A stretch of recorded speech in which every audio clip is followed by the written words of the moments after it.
चोर की दाढ़ी में तिनका तो आपने सुना ही होगा। दिल्ली में दर्दनाक ब्लास्ट में भले ही साफ तौर पर पाकिस्तान का नाम ना आया हो, लेकिन मुनीर और शहबाज अभी से थर थर कांपने लगे हैं, क्योंकि ऑपरेशन सिंदूर के दौरान भारत ने यह साफ कह दिया था कि अगर अगली बार भारत पर नजर भी डाली तो अंजाम बुरा होगा। दिल्ली में सोमवार शाम हुए ब्लास्ट की जांच पड़ताल में एजेंसियां जुटी हैं। अलग अलग राज्यों में छापे मारे जा रहे हैं। दहशतगर्द डॉक्टरों के जैश ए मोहम्मद कनेक्शन की जांच चल रही है, जो पाकिस्तान का ही एक आतंकी संगठन है। भारत सरकार ने या फिर किसी भी एजेंसी ने अभी तक डायरेक्ट पाकिस्तान का नाम तो नहीं लिया, लेकिन पाकिस्तान में अभी से ही पैनिक शुरू हो गया। पाकिस्तान के टीवी चैनल्स कल रात से ही बौखलाहट भरी रिपोर्टिंग कर रहे हैं और ये बताने की कोशिश में लगे हुए हैं कि इसमें पाकिस्तान का कोई रोल नहीं है, लेकिन पूरी दुनिया जानती है कि पाकिस्तान क्या क्या करतूतें करता है। पाकिस्तान एक्सपर्ट्स ये मान रहे हैं कि हालात धीरे धीरे बिगड़ रहे हैं और पाकिस्तान को भारत की जवाबी कार्रवाई का डर भी सताने लगा है। इस डर के बाद आसिम मुनीर ने सोमवार रात को ही अपनी सेना को अलर्ट कर दिया था। माना जा रहा है कि ऑपरेशन सिंदूर जैसी कार्रवाई का डर फिर से पाकिस्तान, उसके प्रधानमंत्री और सेना प्रमुख को सताने लगा है। ये बात खुद पाकिस्तानी पत्रकार भी मान रहे हैं। उनका कहना है कि पाकिस्तान सरकार इस वक्त खौफ में है, क्योंकि उसे डर है कि कहीं भारत पाकिस्तान को कटघरे में फिर से ना खड़ा करे और जवाबी हमला करे। कहा तो यह भी जा रहा है कि पाकिस्तान ने घबराहट के मारे राजस्थान से लगी सीमा पर वायुसेना की पेट्रोलिंग भी बढ़ा दी। उसकी तीनों सेनाओं के प्रमुख ने एक इमरजेंसी बैठक भी की है। प्रधानमंत्री शहबाज शरीफ भी एनएसए, डीजी और आईएसआई के साथ देर रात तक बैठक करते रहे। सूत्रों के हवाले से रिपोर्ट में कहा गया है कि पाकिस्तान ने तीनों सेनाओं, थल सेना, नौसेना और वायुसेना के अलावा सशस्त्र बलों को भी हाई अलर्ट पर रखा है। पाकिस्तान की मध्य कमान ने सभी सैन्य शाखाओं को घटनाक्रम पर कड़ी नजर बनाए रखने के भी आदेश दिए। साथ ही भारत की ओर से किसी भी संभावित हमले की स्थिति के लिए तैयार रहने का भी निर्देश दिया गया है। इसके अलावा 11 नवंबर से 12 नवंबर तक एयरमैन को नोटिस यानी कि NOTM जारी किया गया है, जो तनावपूर्ण सीमा क्षेत्र में हवाई यातायात प्रतिबंधों और सुरक्षा प्रोटोकॉल में बढ़ोतरी का एक संकेत भी है।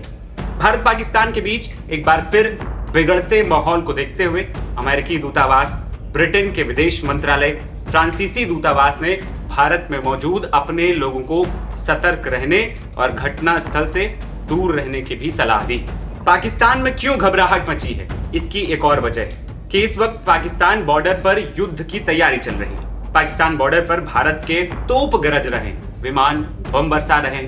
जैसलमेर से लेकर सरक्रीक तक एक्सरसाइज त्रिशूल चल रहा है। इस ऑपरेशन के तहत आज मरु ज्वाला चल रही है, जिसके तहत रेगिस्तान में टैंक, अपाचे हेलीकॉप्टर दुश्मन के ठिकानों को ध्वस्त करने का अभ्यास कर रहे हैं। कल अखंड प्रहार के तहत हाईवे लैंडिंग और ड्रोन हमले होंगे। पाकिस्तान को लग रहा है कि भारत के टैंक पहले से ही बॉर्डर पर है। ये कभी भी सीमा पार कर पाकिस्तान में घुस सकते हैं और पाकिस्तान पर एक बड़ा अटैक किया जा सकता है।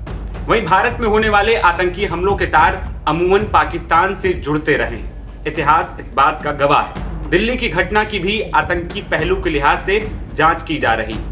ऐसे में पाकिस्तान को पहलगाम हमले के बाद हुए ऑपरेशन सिंदूर की याद एक बार फिर से आने लगी। इस साल अप्रैल में पहलगाम हमले के बाद भारत ने पाकिस्तान में हवाई हमले किए थे। भारत ने सीज फायर के बाद साफ किया था कि अगर पाकिस्तान की ओर से फिर कोई आतंकी हमला कराया गया तो उसका कड़ा जवाब दिया जाएगा। फिलहाल दिल्ली में हुए इस ब्लास्ट की जांच NIA को सौंप दी गई है और अभी तक जो जानकारी सामने आई है उससे आतंकी हमले के साफ संकेत मिल रहे हैं, लेकिन जब तक सुरक्षा एजेंसियां साफ तौर पर कुछ ना कह दें तब तक इस पर मोहर नहीं लग पाएगी। हमले के बाद से गृह मंत्री अमित शाह लगातार बड़े अधिकारियों संग बैठक कर रहे हैं। पूरे देश के अलग अलग राज्यों में जांच एजेंसियां छापेमारी और चेकिंग अभियान चला रही हैं। सूत्रों का कहना है कि दिल्ली कार ब्लास्ट एक फिदायीन हमला था। आरोपी डॉक्टर उमर मोहम्मद ने खुद को i20 कार में जो सवार था उड़ा लिया। सीसीटीवी फुटेज में भी उसका हाथ कटा हुआ मिला है। हालांकि DNA जांच के बाद ही ये पूरी तस्वीर साफ हो पाएगी कि आखिर इसमें कितनी सच्चाई है। लेकिन सूत्र ये बता रहे हैं कि अपने 3 साथियों के पकड़े जाने के डर से ही उमर ने कार में खुद को उड़ा ली। कातिल डॉक्टर उमर मोहम्मद का कनेक्शन फरीदाबाद टेरर मॉड्यूल से भी मिल रहा है। उस मामले में पहले से ही 3 डॉक्टरों की गिरफ्तारी हो चुकी है। अब सवाल है कि क्या चारों आतंकी एक दूसरे से जुड़े हैं? क्या चारों की कोई बड़ी प्लानिंग थी? क्या उमर ने अपने साथी डॉक्टरों के पकड़े जाने के बाद से हड़बड़ी में ये अटैक किया? वहीं फरीदाबाद कांड में जो 3 डॉक्टर अरेस्ट हुए हैं वे अमोनियम नाइट्रेट की सप्लाई यानी बम बनाने की प्लानिंग और लॉजिस्टिक में शामिल हो सकते हैं। सूत्रों का कहना है कि ये चारों एक दूसरे से जुड़े हुए हैं। जांच में अब तक जो पता चला है उससे ये साफ संकेत मिल रहे हैं कि ये सभी एक ही टेरर नेटवर्क का हिस्सा हो सकते हैं और इनका कनेक्शन जैश-ए-मोहम्मद से है, जिसका सरगना आतंकी हाफिज सईद। लेकिन सच क्या है ये सुरक्षा एजेंसियों के आधिकारिक बयान के बाद से ही साफ हो पाएगा, लेकिन पाकिस्तान फिलहाल खौफ में है। इस रिपोर्ट में इतना ही। मेरा नाम है आदर्श और आप देख रहे थे नवभारत टाइम्स। नमस्कार।